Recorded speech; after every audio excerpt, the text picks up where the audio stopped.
Seacucumber. Yes. Lagyan natin ng sugar. Sugar. Para sa mushroom. Yes.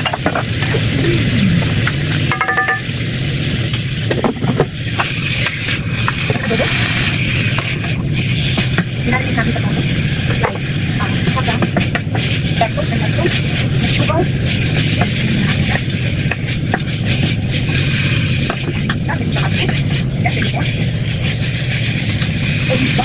Ang ganda na. Minsan, lahat. Yan ang ano.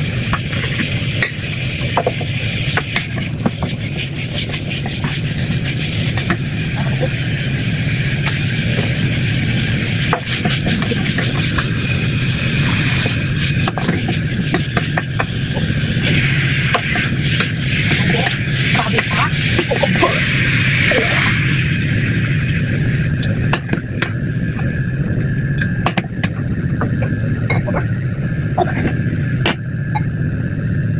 Yes, change natin dito. Para tayo yung ating video. Yes, adobo. May adobo. Cucumber and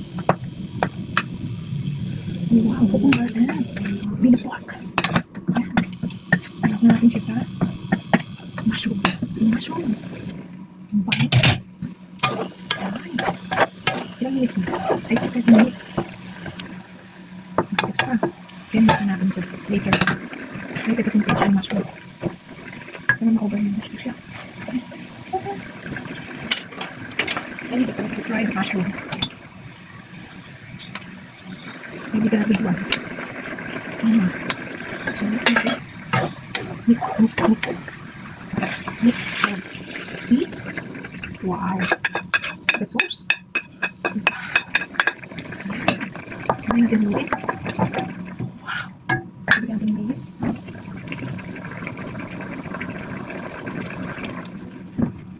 Yes. Baka natin natin ayan, sa tabi lang siya. Wow. Hindi gusto mo pausin natin siya. Si mushroom. Open natin. Wow. 4 minutes, 3 minutes to go. Kasi natin yung ito. And then next na natin si adobo at si mushroom. Yun.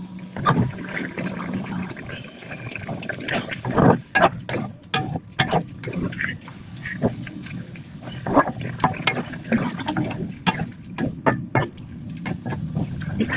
Pwede natin kung malambot na. Malambot na. Hindi so kailangan lumubog. Para chimney ba? Maligat! Natin ang sauce. Ayaw lang Chinese na pala. Counter water sauce.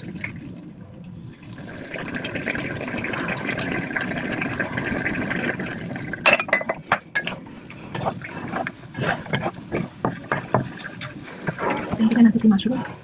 Okay na ba siya? Let's see the mushroom! Sobrang edit ka. Matigas pa. Ano pa matigas pa ang mushroom? Matigas pa ata. 2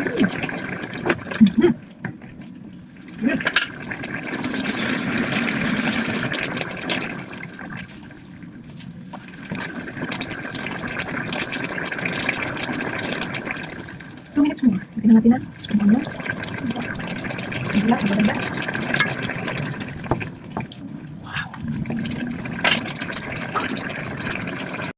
Yes! Ayan. Sa pagluluto ko ng mushroom with belly pork and seacucumber. Kaya mag-subscribe kayo sa aking channel 357 Olive Kitchen and don't forget to hit the notification bell para lagi kayong updated sa masasarap kong luto. Yes!